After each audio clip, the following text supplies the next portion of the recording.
तो welcome friends, आप सभी का स्वागत है फिर से एक नए वीडियो के साथ। आज के इस वीडियो मोगरा के प्लांट पर लाई हूँ कि अगर एक बार मोगरा के प्लांट में फ्लावर खिल जाते हैं तो दोबारा से कौन से फर्टिलाइज़र डालें ताकि इसमें दोबारा से अच्छी फ्लावरिंग ले सके। क्योंकि एक बार फ्लावरिंग अगर इस पर खिलते हैं तो कुछ काम और कुछ फर्टिलाइज़र जो डालना बहुत ही ज़रूरी है, तभी आप दोबारा तिबारा इस पर फ्लावरिंग ले सकते हैं। तो ये देख सकते हैं एक बार इसके फ्लावर खिल चुके हैं और फ्लावर सूख सूख के इधर उधर गिर गए हैं। ये प्लांट यहाँ पर धूप में रखे हुए थे, लेकिन वीडियो बनाने के लिए मैं यहाँ पर रख रखी हूँ। तो चलिए जानते हैं कौन कौन से काम करें, कौन सी फर्टिलाइज़र इस पे डालें ताकि अच्छी फ्लावरिंग दोबारा से ले सके।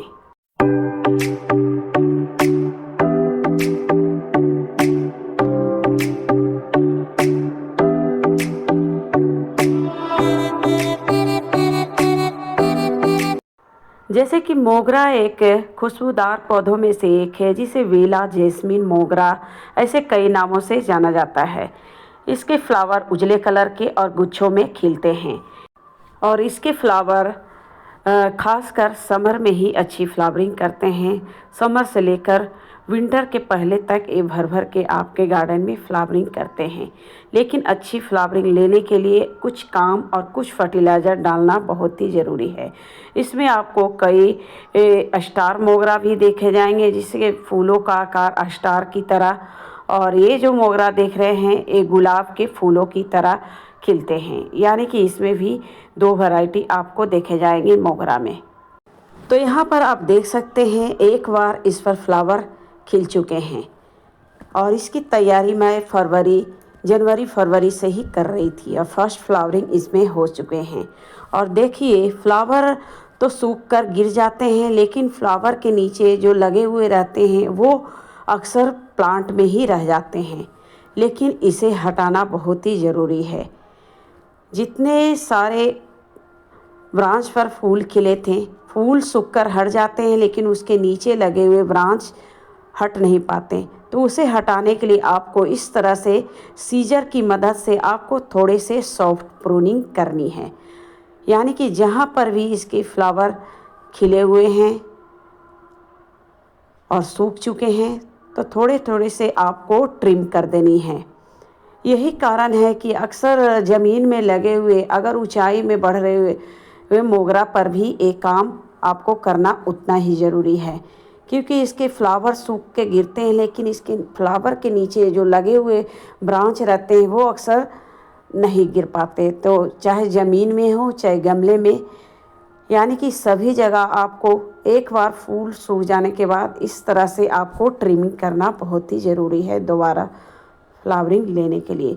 तो यहाँ पर जितने सारे मैं ब्रांच जो सूखे हुए थे फूल, वहाँ से मैं कट करके हटा दी हूँ। और नीचे के आप चाहें तो इस तरह के लटके हुए ब्रांच को भी आप हटा दें, क्योंकि ऊपर की तरफ आपके फ्लावर खिलेंगे तो देखने में भी खूबसूरत लगेंगे। जो नीचे की तरफ बढ़ रहे हैं तो उस ब्रांच को भी हटा देने में ही फ़ायदा है। तो लगभग मेरी प्रूनिंग का काम आप देख सकते हैं हो चुके हैं। और दूसरा जो काम आपको करनी है, जब इसके फूल सूखते हैं इसके गमलों में अक्सर गिरते जाते हैं, तो इस तरह से अगर गमले में छोड़ दे तो प्लांट में पेस्ट इंसेक्ट होने का खतरा बढ़ जाता है। तो इस तरह से आपको गमले की सफाई भी करना ज़रूरी है। जितने भी उसमें सूखे फूल वगैरह हैं आप उसे हटा दें और उसके बाद सॉइल की अच्छी तरह से गुड़ाई करनी है। आप देखिए यहाँ पर जो सॉइल मैं तैयार की थी कितने भुरभुरे और कितनी हल्की मिट्टी है। बिल्कुल इसी प्रकार के सॉइल में जो भी मोगरा के प्लांट आप लगाते हैं बिल्कुल हल्की मिट्टी और भुरभुरी मिट्टी में ही लगाएं, तो आपके प्लांट की ग्रोथ भी दुगनी तेज़ी से होगी और उसमें फ्लावरिंग भी अच्छी मात्रा में देखे जाएंगे। अब हम इसमें जो फर्टिलाइज़र यूज करने वाले हैं, यहाँ पर एक बाल्टी ले रखी हूँ, इसमें 2 लीटर के करीब काऊ डंग फर्टिलाइज़र यूज कर रही हूँ। ये लिक्विड रूप में बना रखी हूँ। और दूसरा जो फर्टिलाइज़र 1 लीटर के करीब इसमें डाल रही हूँ बनाना पील्स का लिक्विड फर्टिलाइज़र।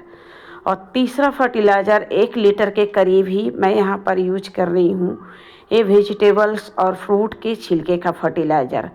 और चौथा जो फर्टिलाइज़र इसमें यूज कर रही हूँ मैग्नीशियम सल्फेट यानी कि इप्सम साल्ट। यहाँ पर इप्सम साल्ट का डालना बहुत ही ज़रूरी है, क्योंकि इस समय आपको मोगरा में पत्ते पीले होने की समस्या भी देखी जाएगी। तो इप्सम साल्ट का यूज करते हैं तो आपके प्लांट समर में भी हरे भरे दिखेंगे। तो इप्सम साल्ट आप 1 चम्मच के करीब यूज कर सकते हैं। यहाँ पर जो भी फर्टिलाइज़र बनाएं आप कोशिश करें आप लिक्विड रूप में डालें, खासकर समर में, तो आपको अच्छे रिजल्ट देखने को मिलेंगे। यहाँ पर उसके बाद 1 चम्मच के करीब सरसों खली का पाउडर यूज की हूँ, थोड़े से नीम खली और 1 चम्मच के करीब ही DAP यूज कर रही हूँ और 1 मुट्ठी के करीब मैं वर्मी कंपोस्ट भी डाली हूँ। आप चाहें तो इनमें से कुछ फर्टिलाइज़र को स्किप भी कर सकते हैं, जैसे DAP अगर डालते हैं तो वर्मी कंपोस्ट को स्किप कर सकते हैं, या फिर वर्मी कंपोस्ट डालते हैं तो DAP को भी स्किप कर सकते हैं।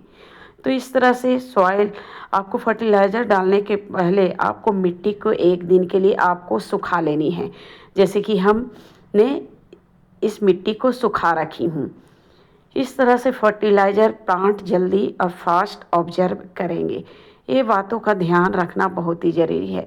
आप इसके नीचे आप चाहें तो प्लेट भी रख सकते हैं कि ताकि जो भी फर्टिलाइज़र डालें, फर्टिलाइज़र आपके वेस्ट ना हो। जो भी ड्रेनेज होल से फर्टिलाइज़र निकल के आए वो प्लेट में जमा हो सके। इस तरह से आपके फर्टिलाइज़र भी बर्बाद नहीं होंगे। तो प्लेट खासकर समर में आप ज़रूर रखें, चाहे पानी डालते वक्त, क्योंकि समर में मॉइस्चर मेंटेन रखना बहुत ही ज़रूरी है। और तीसरा काम है आप इप्सम साल्ट का स्प्रे भी इसके पत्तों पर कभी कभी कर दिया करें 1 वीक पर। और समर में पेस्ट इंसेक्ट भी बहुत सारे होते हैं, खासकर स्पाइडर माइट्स, मिलीबग। जैसे जैसे गर्मी बढ़ती है तो बहुत सारे समस्या भी होते रहती है, तो इसके पत्ते को भी समय समय पर क्लीन करते रहें इसमें अच्छी फ्लावरिंग लेने के लिए। और जो भी कटाई छटाई से निकले हुए ब्रांच आपके निकलते हैं उसके पत्ते निकाल कर उसकी कटिंग भी इस समय लगा सकते हैं। तो फ्रेंड्स, एक कुछ काम है जो आपको मोगरा में दोबारा फ्लावरिंग लेने के लिए आपको करनी है, और ये सभी फर्टिलाइज़र आपको डालना बहुत ही ज़रूरी है, ताकि इसमें दोबारा से आपके 15 दिनों में 10 से 15 दिनों में पूरे प्लांट फूलों से भर जाएंगे। तो मिलते हैं फिर एक नए वीडियो के साथ, तब तक के लिए धन्यवाद।